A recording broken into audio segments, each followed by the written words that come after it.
Sometimes I wonder what happened to us. It's like a marriage gone bad. I remember the day when we both met, our eyes locked, and it was going to be a relationship that would last forever. But then, politics got involved. You went Republican, I went Democrat, and the world began to change. We were no longer able to discuss our differences. Instead, we were both seething in anger and despair. What happened to us? Well, this relationship is not between people, really. It's between ourselves and our country. What happened to us? United we used to stand, divided we're falling. Why can we no longer find that common ground where I understand you and you understand me? What happened to us?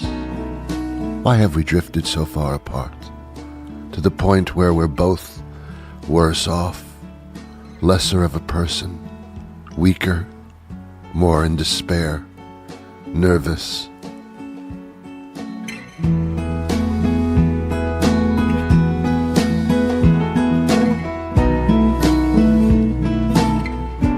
What's the answer? Is it alcohol? Self-medication? No. The answer is, I don't know. I don't know what the answer is.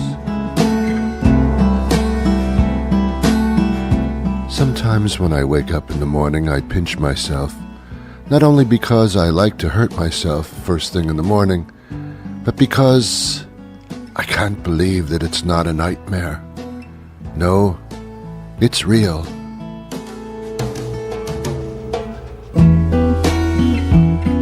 Maybe someday this nightmare will end, and I will awaken in the morning with some type of hope, peace, tranquility. But that hasn't happened right now. I awaken in a pool of cess, in a swamp. Ah, to hope, to dream.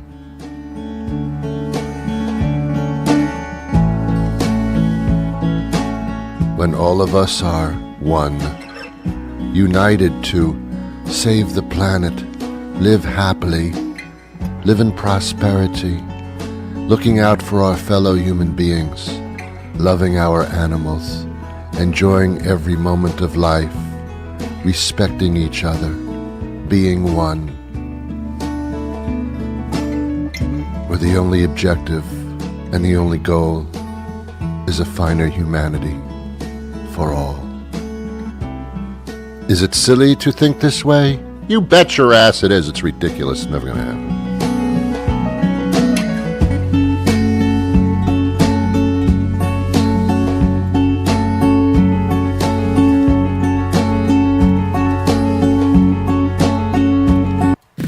On the air everywhere, this is New England Broadcasting. Welcome to the Ron Van Dam Show. Hold on tight. Things can get a bit weird, if you like that sort of thing. Pretty sad, isn't it, huh? Pretty sad. Whatever.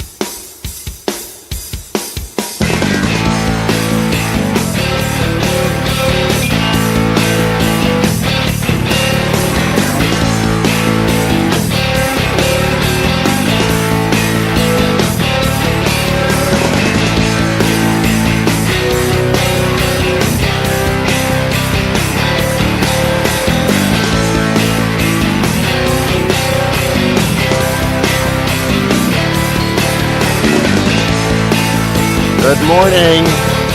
Good morning, good afternoon, good evening, good night. It's the Ron Van Dam Show.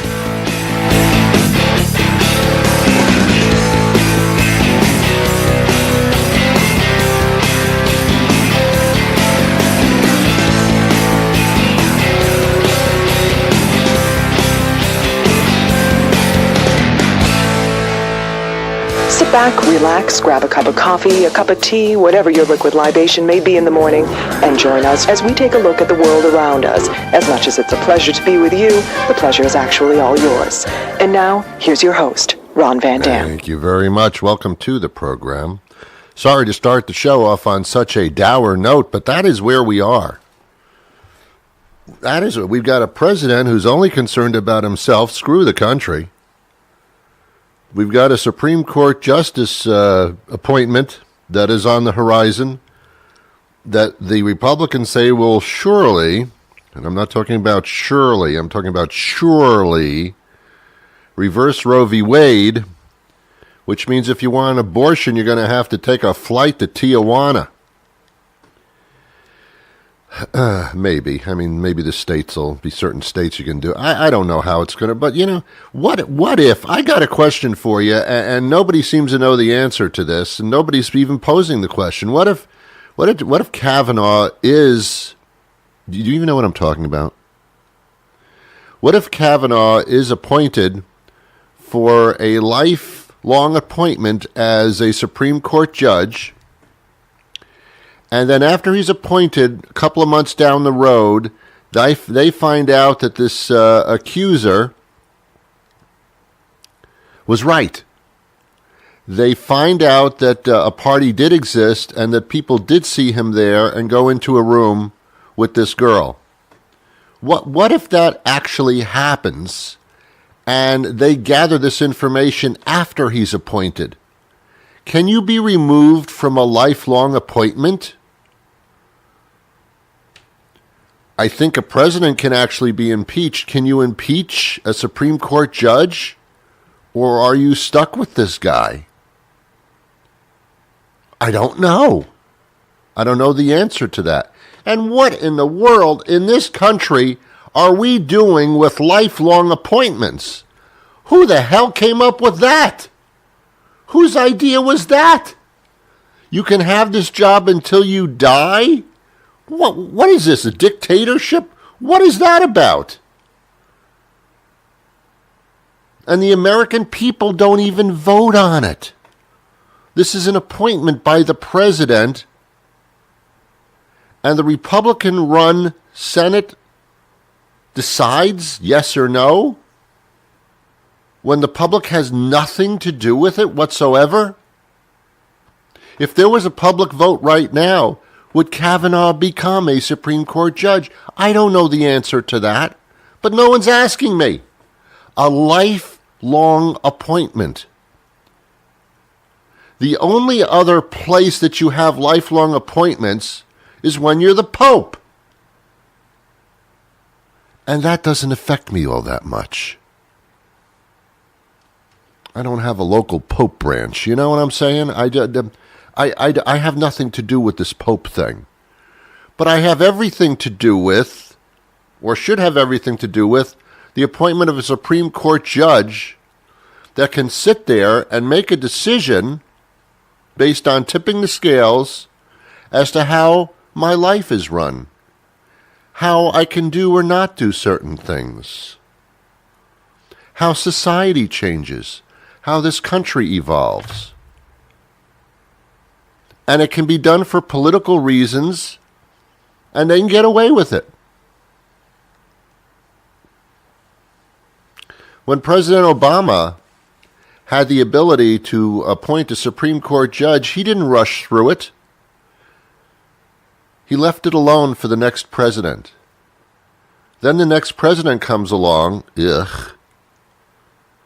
and they rush this through before anybody can think twice about it. Don't forget that those supporting this Judge Kavanaugh appointment didn't release hundreds and hundreds of pages of documents to the committee until the evening before the confirmation hearings. Who's holding back information now so that it couldn't be reviewed in full before the confirmation hearings even began? I personally am so sick of manipulation, political manipulation. And the man that promised that when he got in the White House he would drain the swamp has filled the swamp more than any other president in my lifetime.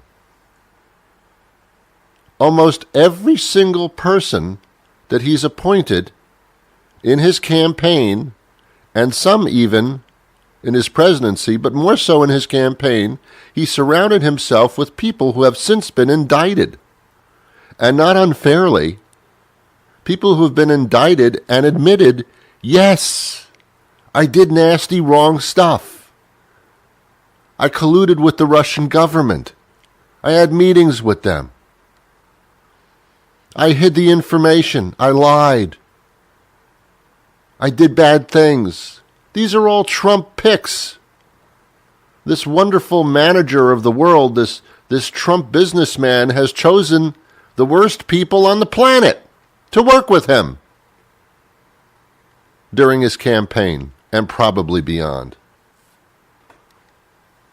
Here's a man who was caught on tape degrading women, talking about how he has the ability as a star to grab anybody's pussy who's a female, and beyond probably if he wanted to.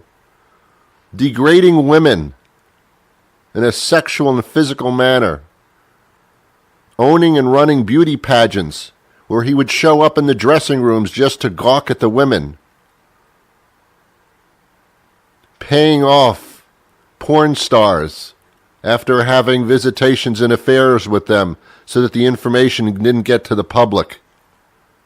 This is a man who backs a rapist for a Republican seat in a certain state. Let's call him Roy Moore, this candidate. Backs him. Backs a rapist. This is the man you chose. You know, I understand how it happened. I totally understand how it happened. You didn't have a choice. It's like going into a restaurant. I've got to eat something. I'm starving. I have to make a decision. Do I want the 5-day old meat that's been sitting on the floor in the kitchen? Or do I want the rotted pasta that's been sitting in the garbage can? One way or the other, I'm going to get sick.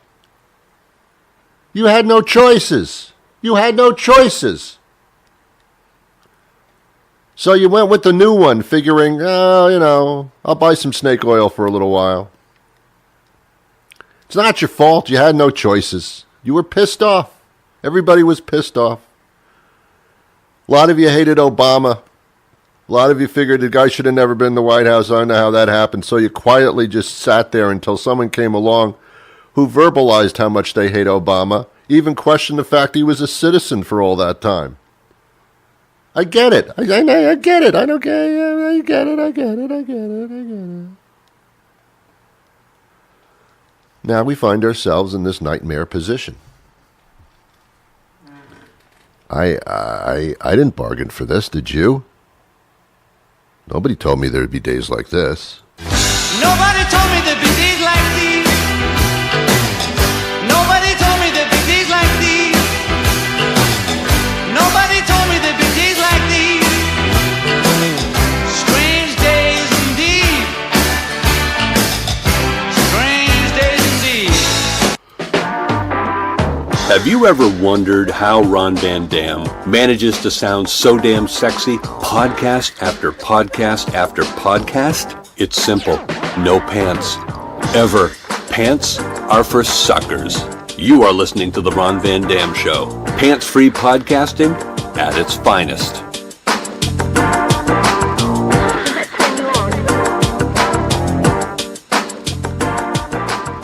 Do I feel sorry for this potential Judge Kavanaugh? No. The guy's a judge. He'll always be a judge. Nothing's going to ruin his reputation. And even if his reputation is ruined, he's got enough money, he'll be fine. Guy's got a nice life. What the hell? He's got a lifelong position there, you know. You never have to put in another job application. You're good for life. You know. You could die on the Supreme Court and you would have been a hero. You know, what? He's not moving. Judge Kavanaugh isn't moving. He's dead. Replace him. Next, please. Next. On the other hand, this Christine Blasey Ford, She's at a party apparently 35 years ago. Who wasn't? She's forced on her back, nearly suffocated to keep her quiet by somebody holding their hand over her mouth, starting to remove her clothes. Guy's drunk, can't even remove her clothes properly, but could by mistake kill her by suffocating her, pinning her to the bed, closing the door so nobody can interrupt. An attempted rape. For her to come forward publicly in front of the whole country with this seething attitude and division.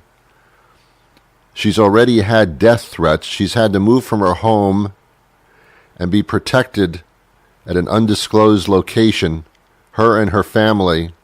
Her life has pretty much already been ruined. She knew this would happen because in the United States, unfortunately, we are so divided and so angry, we get into death threats here. This civilized country gets into death threats. She's scared as hell to ruin her life, to have her face plastered on television or in front of these senators. She remembers that it was Kavanaugh. Kavanaugh's friend was standing there urging Kavanaugh on, and then at a point saying, "Ooh, don't do this. You be careful, it's getting out of hand." They're both drunk, she says. Come to find out that this friend of this alleged situation is a guy that wrote a book about how during his teenage years, when this happened, he was always drunk, and his friends were always drunk, and they used to go to parties and do undescribably horrible things to people. Well, there's a character witness I want to hear from. But the guy has said, Mike Judge, I believe his name is, ironically, he has said, I don't want to be talked to, leave me alone. Yet his book is right there, describing how he and his friends got drunk as teenagers, case in point, and did horrible things to people. You know, this is something that needs to be heard.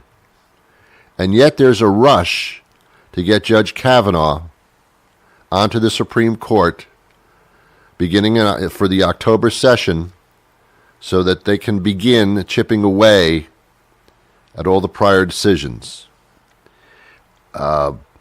It's all political, kids.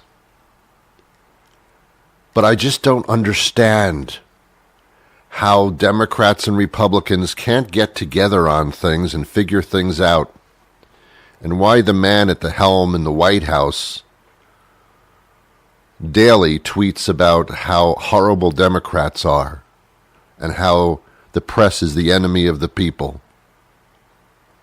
always lashing out with anger and accusations and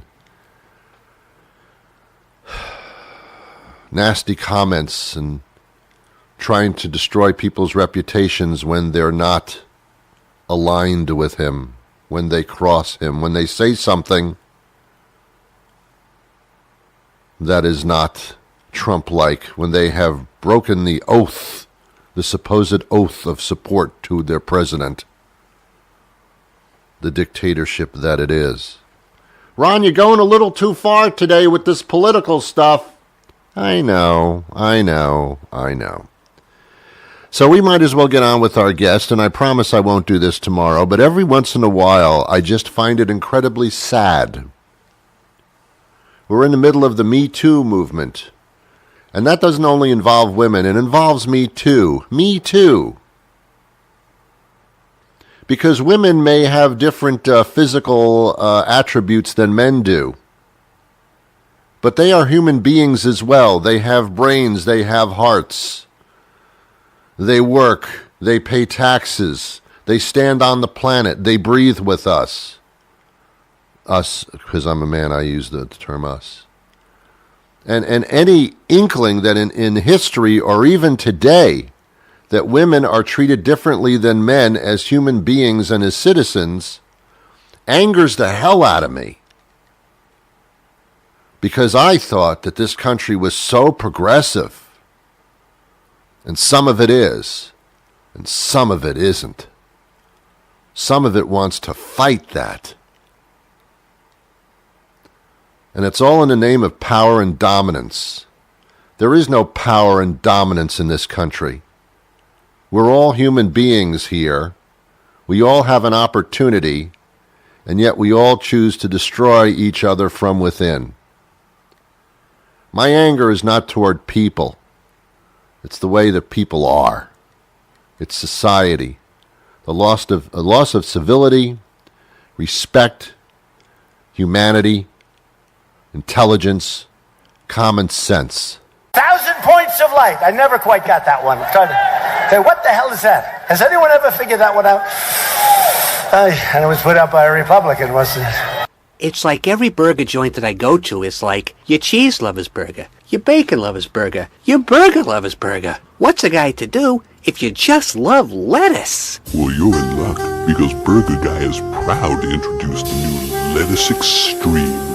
A quarter pound of succulent beef piled high with cool, crisp lettuce, iceberg, romaine, bib. It's a lettuce lover's dream, and it's only at Burger Guy. Thanks, Burger Guy. Now I know where to go to get my lettuce on. At participating Burger Guy locations for a limited time only. Supersize it with our metric ton of fries and keg of soda for just 12 cents extra. Price, participation, quality, condition, variety, and availability of lettuce may vary. Well, you know, we're all concerned about the weather these days. It is my belief that it's not necessarily cyclical, although weather is through the years, through the centuries. But it's also that the planet is warming. For whatever reason, that means we have to be really, really careful in what we do with the atmosphere. Every other country has aligned in order to try to solve this problem and to get it under control. But our president here in the United States has decided we're not going to participate. We are the only country on the planet, the only country, civilized country on the planet that is not participating in their concerns about the state of the atmosphere on this planet. The only one. We don't talk about that. That's embarrassing. I don't know how the argument can go otherwise, but that's the way it is. And as a result, the waters of the great oceans are getting warmer and warmer by degrees. The warmer the oceans, the more intense the storms. There have always been storms. There will always be tumultuous storms all across the globe. But they will become intensified because of the warmer waters. Every storm, or at least most, will be intense. There will be more loss of lives, more consequences, more flooding, more intensity, more winds. So, Bonnie Schneider, we've talked to her before. She is a weather expert. She helps us prepare for these intense storms, of which they are a-coming. She's written a book called Extreme Weather. We're going to talk to her right now. Hi, Ron. This is Bonnie. Hi, Bonnie. Good to talk to you again. To speak with you as well. Bonnie Schneider joins us. She is an expert in the category of weather. As a matter of fact, she's written a book that's quite impressive called Extreme Weather, a guide to surviving flash floods, hurricanes, heat waves, snowstorms, tsunamis, and other natural disasters. That's a list of things that scare the hell out of me, to be honest with you. I know, and the fact that we're dealing with a major hurricane making landfall today just shows how timely it is. Yeah, I was speaking to an individual in the Philippines last night as well. They're expecting a tsunami typhoon kind of thing. I mean, and I said to him, am I crazy, or is weather becoming more extreme all the time where extreme has become normal?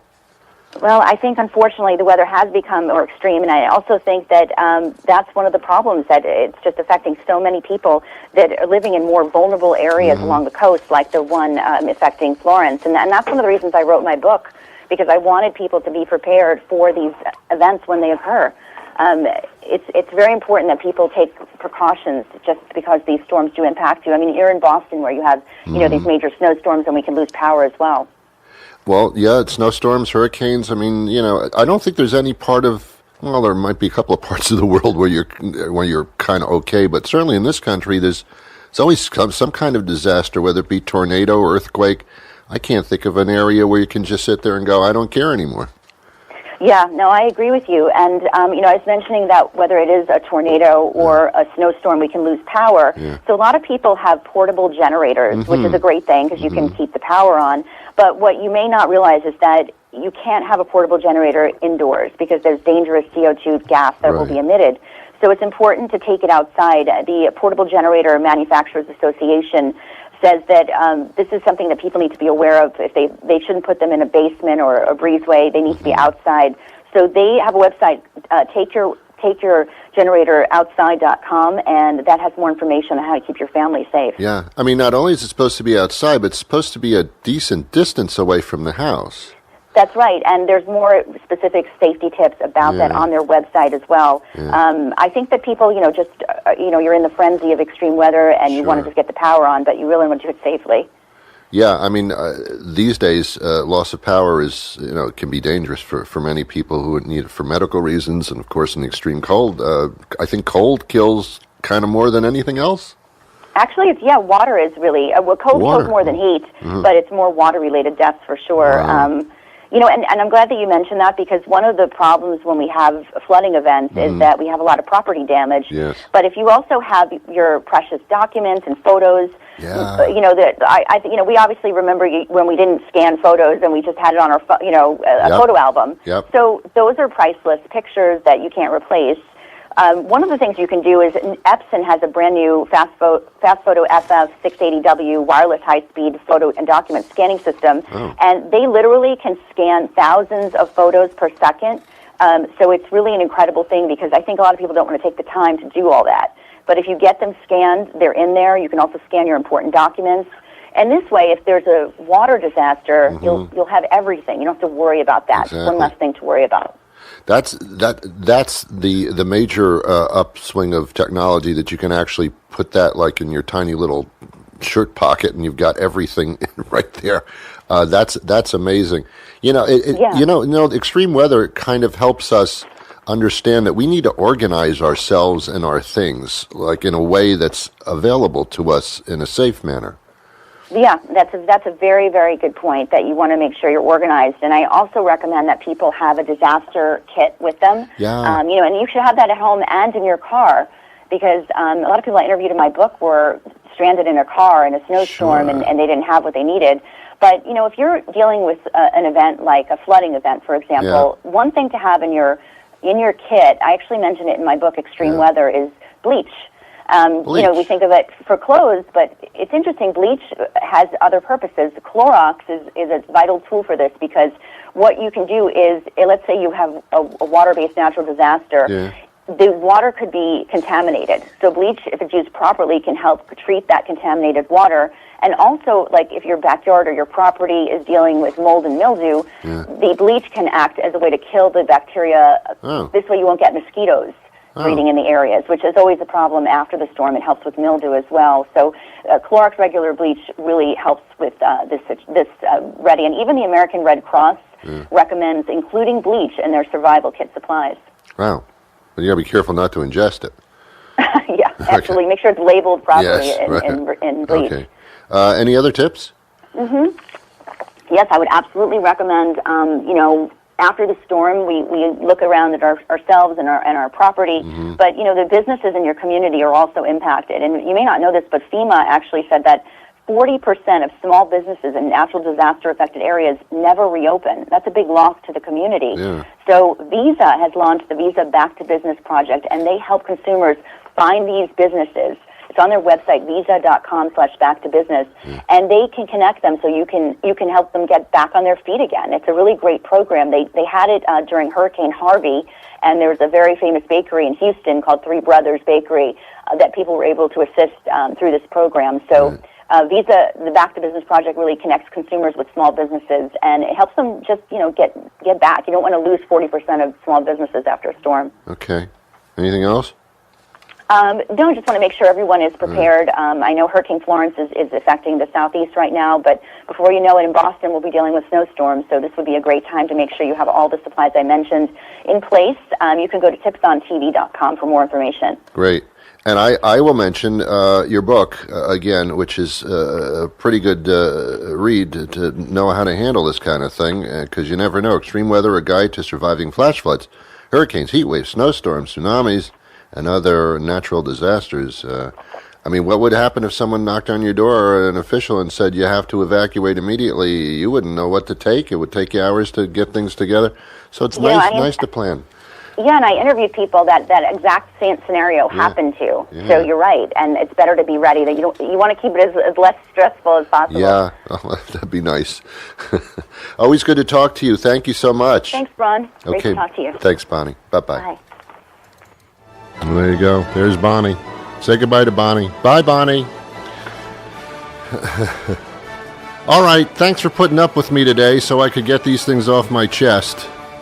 And I have a large chest to get things off of. Actually, it's not that big. Ladies and gentlemen, let's all become one again. Let's work toward that. And my goodness, no matter who you are, vote in November. I'll remind you. Until then, I wish you peace.